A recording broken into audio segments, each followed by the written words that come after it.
네, 과거에는 추석 연휴를 전후해 핵실험 등 도발을 해오던 북한이었지만 추석 막바지에 접어들었지만 아직 조용합니다. 하지만 10월 10일 노동당 창건일을 앞두고 있어 군사적 긴장감을 늦출 수는 없습니다. 네, 북한의 예상 전략과 한반도의 위기 상황 등을 점검해 보겠습니다. 차두현 아산정책연구원 객원연구위원과 함께합니다. 안녕하십니까? 어서 오십시오. 안녕하십니까? 네.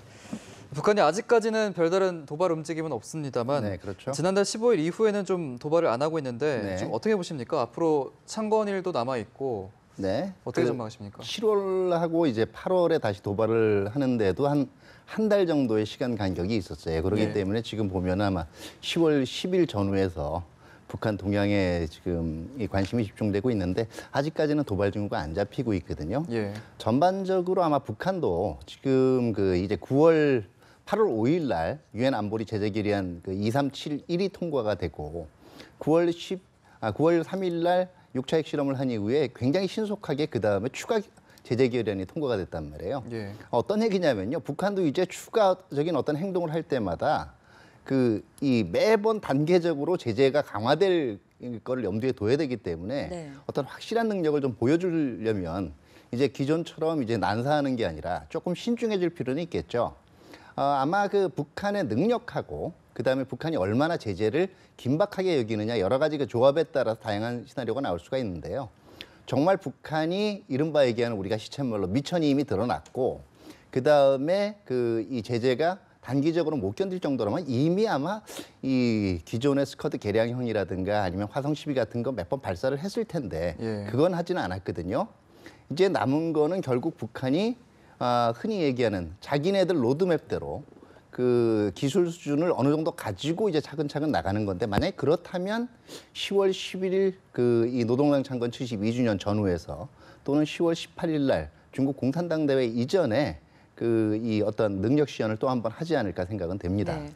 그동안에 사실 전문가들이 얘기는 북한은 기념일의 도발 시점을 맞춰왔던 그 패턴을 분석을 해왔었는데 네. 지금 연구위원님 얘기에 따르면은 북한의 무기 기술 개발 능력 정도에 따라서도 사실 도발 시점을 좀 저울질할 수 있다 이런 얘기인 건데요. 그렇죠. 변수가 여러 가지고요. 예. 아마 2년 전부터 북한이 워낙 핵미사일 실험을 잦게 해오다 보니까 기념일 어간에 걸리는 적도 많았어요. 네. 예. 근데 꼭 기념일 날 도발하는 건 아닙니다. 예, 그래도 기념일을 한번 짚어볼게요. 왜냐하면 오늘 또 이제 노동당 신문이 네. 한창 경축 분위기 띄우기에 나섰습니다. 일단 네네. 모두가 알다시피 10일이 당창건일이고요. 네네. 내일은 김정일이 당 총비서 추대된 지 20주년 되는 날이다 보니까 네. 혹시 이 기간 사이에도 좀 도발이 있지 않을까라는 전망도 나오거든요. 여러 번 말씀을 드렸지만은요. 네. 이제 북한이 어떤 도발 행위를 하면 곧바로 제재가 따라 나올 수 있는 가능성이 있기 때문에 보여주려면 확실하게 능력을 보여줘야 돼요. 예. 확실한 능력을 보여줄 기술적인 자신이 있으면 이 기간 동안 할 거고요. 만약에 10월 18일까지도 조용하게 지나간다 그러면 당분간은 북한이 자기네들이 이른바 얘기하는 이 핵기술 완성, 다시 네. 말해서 ICBM에다가 경량화된 핵탄두를 장착할 능력까지는 아직 좀 시간이 걸린다라고밖에는 볼 수가 없어요. 네. 예. 확실한 기술 능력을 보여줘야 한다는 얘기인데 네. 도발 그럼 형태와 수위는 어느 정도로 봐야 될까요? 예상한다면. 이렇게 될 겁니다. 앞으로 남은 이제 가능성이 만약에 북한이 10월 10일, 18일까지 확실하게 이제 화성 14호라는 걸 정상 각도로 발사를 해서 네. 흔히 ICBM급이라고 얘기가 되죠. 예. 재진입 기술을 보여준다든가 그러면 우리가 아는 것보다는 북한의 기술적인 수준이 훨씬 지금 빠르게 진전되고 있고 거의 마무리 단계의 핵기술 완성이 왔다고 볼 수가 있고요. 만약에 이 시기를 지나간다라고 얘기할 경우에는 뭔가 북한도 기술적인 문제 때문에 조금 더 시간을 필요로 하는 거고요. 이 시간 이후에 오히려 기존에 보여줬던 능력들을 계속 보여주면 이제는 제재에 북한이 쫓기게 된다라는 걸 네. 또 거꾸로 시사를 하는 거예요. 예.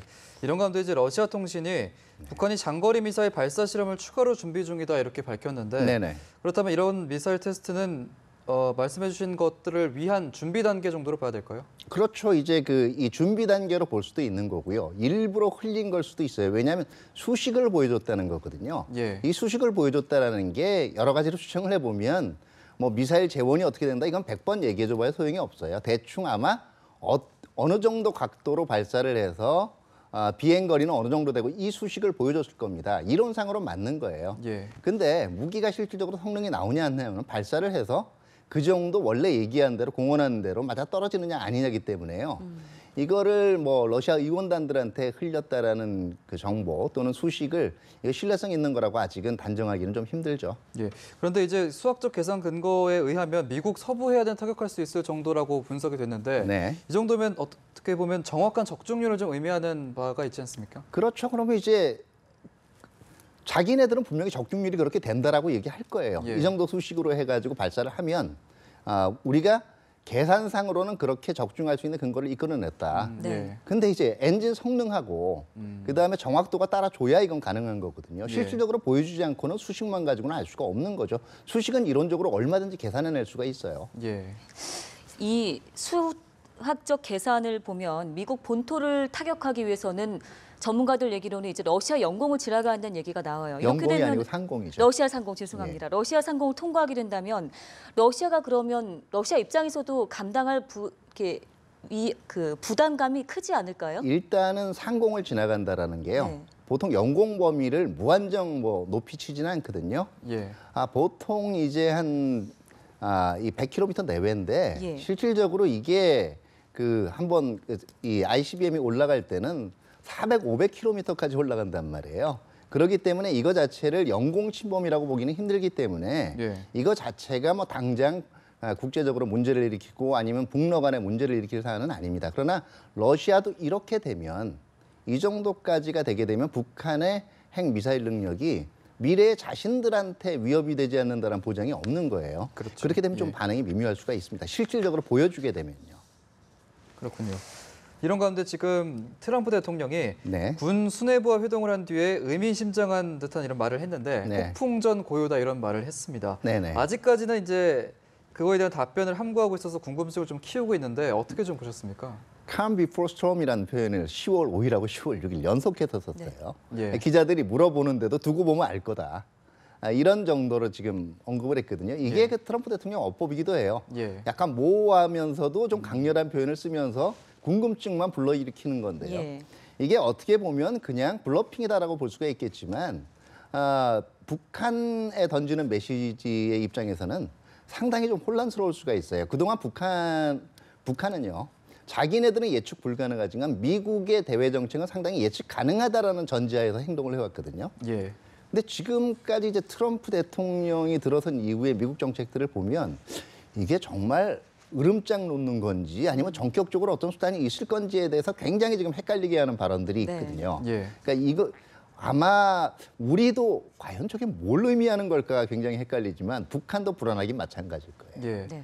북한이 아무래도 이제 미국 내에서도 혼란이 있는 만큼 북한으로서는 이 부분에 대해서 더 많이 고려를 하고 아마 앞으로 있을 도발 중에 좀 많이 영향을 끼치지 않겠습니까? 그렇죠. 어떻게 보면 북한의 입장에서도 지금 추가적인 제재의 가능성하고 만약에 이 선까지를 넘어서면 그다음에 미국이 어떤 행동을 할지도 모른다라는 것을 굉장히 심각하게 계산을 하기 시작을 했을 거예요. 이게 예. 어떻게 보면 그 9월 이후에 지금 비교적 한 20여일 이상 북한의 성명전이나 이런 것도 비교적 그렇게 날이 석이 안 나오고 있거든요. 네. 예. 그거의 한 원인인지도 모르겠습니다. 근데 이제 더 자세한 거는 10월 10일 어간을 한번 지나봐야 될 것 같아요. 예. 이 폭풍전 고요라는 발언이 저희가 앞서 리포트를 통해서도 살펴봤지만 이란을 겨냥한 것인지 북한을 겨냥한 것인지 사실 해석이 좀 분분한 상황이지 않습니까? 얘기가 저희가 이제 북한을 겨냥한 것이라고 가정을 할 경우에 그럼 트럼프의 그동안의 발언들을 봤을 때 이번 발언도 얘기하신 것처럼 으름장인지 뭔지는 아직 확실하지 않은 상황이지만 의도적으로 뭐 수위 조절을 했다고 볼 수 있을까요? 확실한 건 딱 하나예요. 당분간 대화할 생각하지 말라는 겁니다. 예. 예. 현재적으로 비핵화와 관련된 어떤 양보적인 조치를 북한이 먼저 취하기 전에는 전격적인 협상은 없을 거고 오히려 전격적으로 다른 강경책이 나올 수도 있다. 그렇기 때문에 생각 잘해라. 아마 이런 메시지로 봐야 되겠죠. 네, 알겠습니다. 이런 가운데 북한 핵 위협에 대응해서 한국과 일본도 핵 무장을 해야 하는 것 아니냐 이런 질문에 대해서 숀베리 미국 하원 군사위원장이 모든 옵션 고려해놓고 있다 이런 답변을 했습니다. 네. 어떤 속내가 포함되어 있다고 볼 수 사실 있을까요? 그 발언 내에는요.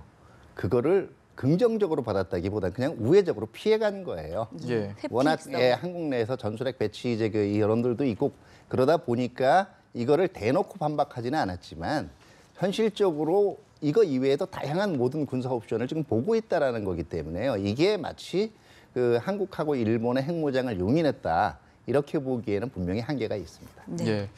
이런 가운데 북한 조선중앙통신이 이달 중순쯤으로 알려진 이제 미국 핵추진 항공모함이랑 우리 해군의 동해상 연합훈련 계획을 예. 북침 전쟁 연습이다 이렇게 비난을 하면서 나서고 있는데 북한이 이렇게 한미 연합훈련 때마다 아무래도 북침 연습이라고 규정하고 있는 이유를 좀 분석을 해봐야 될 것 같은데요.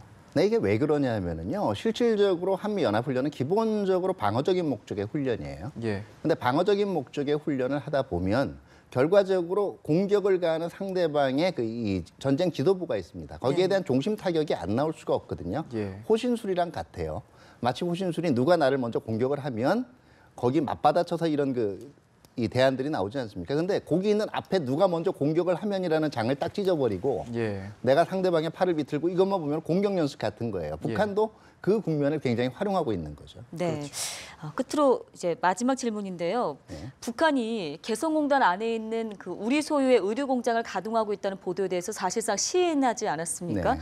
이를 두고서 이게 인정할 속내가 뭔지 국제사회의 대북 제재가 강화되는 상황에서 본인들 입장에서 이제 경제적 압박에 대비하고 있는 건지 어떤 분석하고 계셨는지요? 두 가지로 볼 수 있어요. 하나는 이제 지금 일단 외부로부터 완전히 이제 그 제재가 정상 가동이 돼서 수출이 끊기기 전에 외부로부터 주문받은 물량들을 빨리 소화하기 위해서 개성공단 그 시설도 가동했다라고 볼 수가 있고요. 예.